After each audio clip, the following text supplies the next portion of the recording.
All right, man, peace. So, brothers, in light of the mass sacrifice that was executed just this past Sunday, April 21st, for quote-unquote Easter, which is for the mother goddess Ishtar or Ostara or Easter or whatever you want to call that entity, but it's talking about the quote-unquote mother goddess or the dove goddess. I just want to shed some light on some of the components of the quote-unquote Holy Week, which are all meant to be in veneration of the mother goddess, especially after the vernal equinox. What we call the springtime is basically a time period of commemoration of the mother goddess, who's also known by various names like Gaia or Aphrodite, Venus, Cybele, whatever you want to call her, Astarte, so on and so forth. This time period is completely in commemoration or veneration of the mother goddess. And a lot of this time period just preceding Easter, they try to make you believe is for Christ when it's actually for the mother goddess. That's what this is all about. That so-called terrorist bombing in Sri Lanka was a mass sacrifice for the mother goddess. I'll be covering that more in depth in another video. But once again, please keep in mind that it was executed in the capital city of Sri Lanka, known as Colombo. And as I've already covered in the two-part video that I did on Cardi B, being a microcosm of the mother goddess, or a personification, an avatar per se, of the quote-unquote dove goddess, also known as Juno or Aphrodite, which is meant to be some form of an association or an affiliation with the Holy Spirit. Because as we all know, the Holy Spirit is personified as a dove. So therefore, the mother goddess was personified as a dove to try to synchronize the concept of the Holy Spirit with the mother goddess. At the end of the day, the springtime is meant to be a time of renewal, of rebirth, but also in order to appease the goddess of death aspect of the mother goddess, there are ritualistic killings that have to occur. A lot of people don't grasp this. But you know what? Let's cover one of the main components of quote unquote Holy Week, that being Palm Sunday. Of course, they're going to talk about it. I'm going to chime in. And John mentioned the holiday weekend. Well, today Christians across the world observed Palm Sunday. Let me say this very quickly. When she says Christians across the world, what she's talking about are venerators of Adonis, venerators of Tammuz, venerators of Heru. Because when so-called Christians speak about Christ, that's who they're referencing. That is the Christ of the Christian church. The Christ of the Christian church is not the Christ of the Bible. It's the Christ of Luciferianism. That is why they celebrate Easter. You understand that? There's no stipulation in the scriptures to celebrate Easter. And all it takes is a modicum of research to understand what Easter actually is. That is why Easter is always celebrated the first Sunday after the first full moon of the vernal equinox. That's when that main transition comes into the worship of the mother goddess. The months April, May, and June are all named after the mother goddess. April or April, May for Maya, June for Juno. That is where the names of those months come from. And then you have the summer solstice on June 21st. That's when you transition more towards the son of the mother goddess, as well as the horned god. But right now, everything is about the mother goddess. That's why you'll hear about Earth Day, Earth Week, and they'll talk about Mother Nature. When they talk about Mother Nature, who are they talking about? They're talking about the mother goddess, who's always likened unto the earth. That's why another name for her is Mother Earth. Gaia is the earth goddess. And what springs forth from the earth?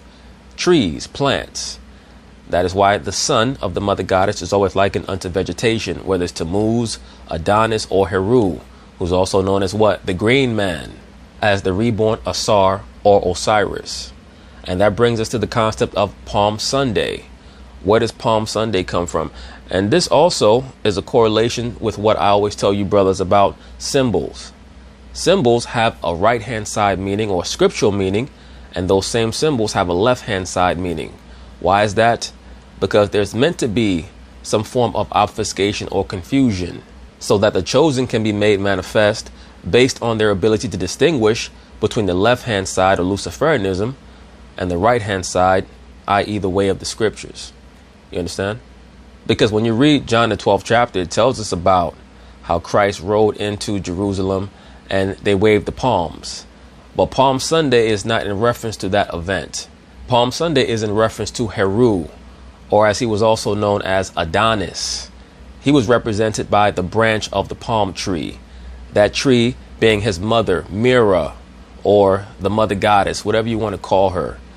According to folklore, the mother of Adonis was changed into a tree, and from that tree sprang forth a certain branch. That branch was Adonis, who eventually would grow up to have Venus or Aphrodite fall in love with him, and he would be killed by the wild boar, so on and so forth. That's a mythological tale that was meant to hide the true meaning of who and what Adonis or Tammuz represented. Another name for Adonis was Baal Tamar. For those of you brothers who read the scriptures, the name for a palm tree in Hebrew is Tamar, right? A palm tree or a date tree is known as Tamar. So another name for Heru was Baal Tamar, meaning the Lord of the palm or the Lord of the palm tree.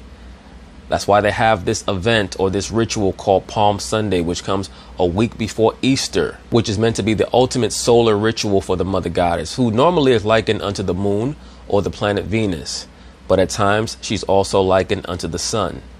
Like the Japanese have a goddess, quote unquote, who is a sun goddess. You also have the quote unquote goddess Aurora, who I've mentioned previous times on this channel. And that's why so many of the ritualistic deaths and murders that occur, the sacrifices that occur, come in cities named Aurora, like Aurora, Colorado, or recently Aurora, Illinois, where they have many of their Manchurian candidates ritualistically kill people for the mother goddess, because the mother goddess always demands blood. Okay? Just like her consort Baal or Molech demands blood. They need the blood because the life of the body or the life of the flesh is in the blood. In Manhattan, many worshipers gathered for services at... Now look at this. They have a male so-called priest and a female so-called priest waving the palm branch around. Once again, the palm branch represents Tammuz or Adonis. The entire tree is his mother. Okay? For example, in ancient Kemet or ancient Egypt per se, they viewed the palm tree like how the evergreen tree is viewed today on Christmas. The evergreen tree is also meant to be a representation of Adonis or Asar reborn. The evergreen is also meant to connote everlasting fruitfulness or bountifulness. It never withers, it never dies. In ancient Kemet, they used the palm tree as opposed to what is used today, the evergreen tree. In Rome, they used the fir tree. At Trinity Church, Wall Street. They took part in a procession featuring a donkey. It started with the blessing of the palms at Zuccotti Park and ended at St. Paul's Chapel. Palm Sunday kicks off Holy Week, and of course, it culminates with the big celebration on Easter Sunday. Once again, brothers, Holy Week is for the mother goddess, okay? The mother goddess and her son, but predominantly the mother goddess. It has nothing to do with the Christ of the Bible. They take certain components from the scriptures so that they can fool the people.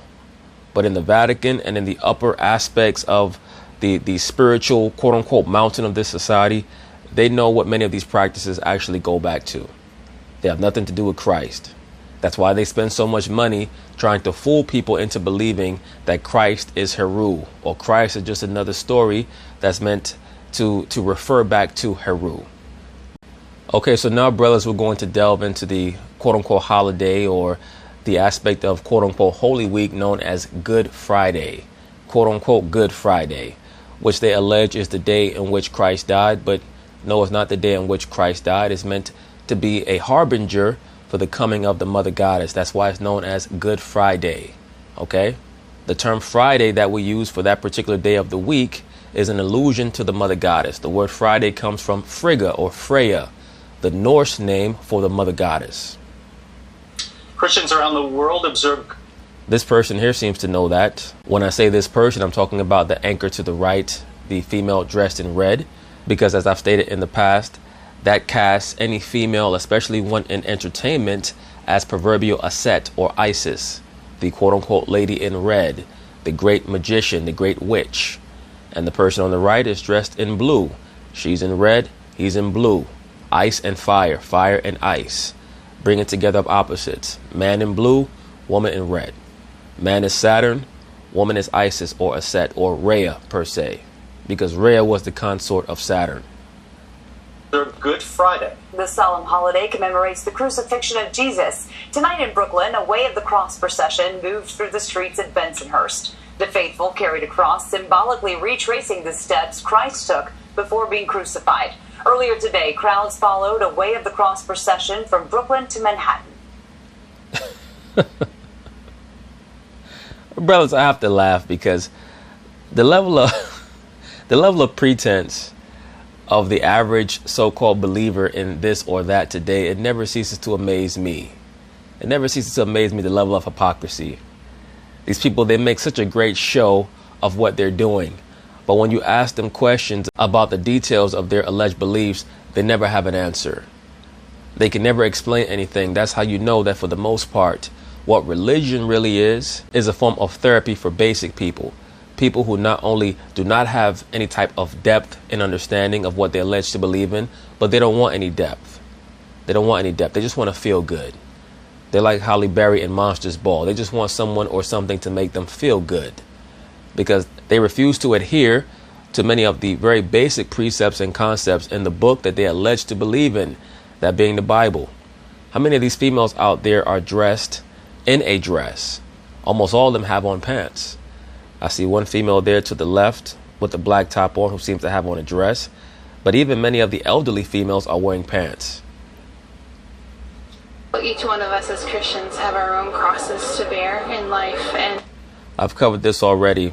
The nunnery, or the aspect of the nun in the Catholic Church, really goes back to the Mother Goddess. They were the priestesses of Aphrodite or Venus. In Rome, they were known as the Vestal Virgins. The ancient Incas, they also had their own nunnery for the Mother Goddess of the Sun as well. Amongst the Scandinavians, they had a group of women who were virgins who served Odin and who served Freya. That's where this goes back to. And that really is the Christian journey, to pick up our cross and walk it. Holy Week culminates Sunday as Christians celebrate Easter and the resurrection of Jesus. No, they're not celebrating the resurrection of Jesus because, as the scriptures tell us, Christ was in the earth for 3 days and 3 nights. From Good Friday to Easter Sunday, it's not 3 days, no matter how much funny math you try to do. It is not 3 days, but that does not matter to these people because what they're doing is not in commemoration of Christ's death and resurrection. It's in commemoration of the Mother Goddess and her Son. That is the great delusion that is put on the masses. And these things hurt a lot of people because everybody in their heart wants to feel like they're doing the right thing or like they're following the right thing. But there was a great line in the film Born Identity with Matt Damon. And I believe the female lead was named Franca Potente or Franca Potente, something like that. And they're in the whip and they've been followed by the authorities for a while now. And Matt Damon basically is trying to tell Franca Potente what they're going to do next, or her character. I believe her character's name was Marie, what they're going to do next. And Matt Damon's name, of course, is Jason Bourne. So Jason is telling Marie what they're going to do next.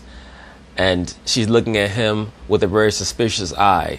And he says, "You're acting like I'm trying to burn you here. All I'm trying to do is the right thing." And she says, "Nobody does the right thing." If you don't follow what it says, you're not doing the right thing, even if it feels right. You understand that?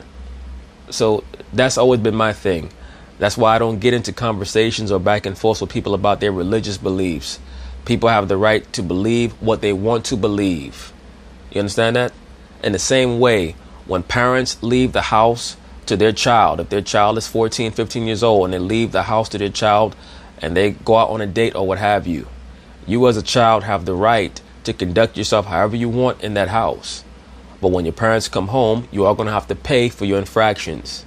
In the same way, the people who partake in these false religions, which are just offshoots of the Babylonian Kemetic mystery school system, you fully have the right to do whatever the hell you want to do. But understand that on the day of judgment, you are going to be held accountable for everything that you've done. Like Denzel's character told Homeboy in the Book of Eli when he slammed his head on the counter. He said, "You're going to be held accountable for everything that you've done. Do you know that?" So it is what it is. And let me also say this before it skips my mind. Once again, just going back to the concept of Good Friday being associated with the Mother Goddess. When you delve into the origins of the names of every day of the week, as I've already stated, it will tell you what that day is meant to be in honor of. So Sunday is for the sun, the worship of the sun. Monday is for the worship of the moon. Tuesday is for the veneration of the quote-unquote god Tyr, or Tu, spelled Tiw or Tyr, the Norse god of war. Wednesday is for Woden or Odin. It was known as Woden's Day. Thursday is Thor's Day, right, for the quote-unquote god Thor. Friday is Frigga's Day or Freya's Day. And Saturday, of course, is Saturn's Day, or the quote-unquote aspect of rest. You understand that? So even when you go into other languages, like, for example, in Spanish, Monday is Lunes, right? That's where we get the term lunar from. Tuesday is Martes. Why is that? Because the god of war is Mars. In the same way in English is Tuesday, the god of war in Norse mythology. Wednesday is Miércoles in Spanish, right? Why is that? Because Odin, or Wotan, is talking about Hermes or Mercury. So Mercury becomes Miércoles. Now, the alchemical metal associated with Mercury is quicksilver, but I'll be covering that in another video. All right, Thursday is what? Jueves, or Jove. Jove was another name for Jupiter. Jupiter, of course, is another name for Thor. Friday is Viernes, if I remember correctly. Viernes is what? It's another term for Venus, or the mother goddess. Okay, so when you have an understanding of word origins, a lot of the aspects of not only the Babylonian mystery school system, but just everyday life get revealed unto you. All right. Or Saturday in Spanish is what? Sábado, meaning Sabbath or rest, so on and so forth. So all these things, that's why it's important to delve into some of the other languages and even into many of the ancient languages, because as I've stated, every aspect of this society is governed by Luciferianism. It's just that people don't grasp it. They don't understand it. These people on television, they dress a certain way for a reason. The holidays that are kept, the so-called holidays that are kept a certain way for a reason. And there are very, very few people, a very small remnant, who are going to be able to see through it. Christ stated that when he comes back, would he find faith on the earth? And yet you have over 1 billion so-called Christians, and they all believe that what they're actually doing is correct. It's not possible. The only thing possible, the only real answer, is that the people who really see the truth are going to be infinitesimal in number, in percentage. I mean, almost indistinguishable from nothing. And that's how we know that what's going on here with so many of these religions is just to fulfill prophecy. But anyway, peace.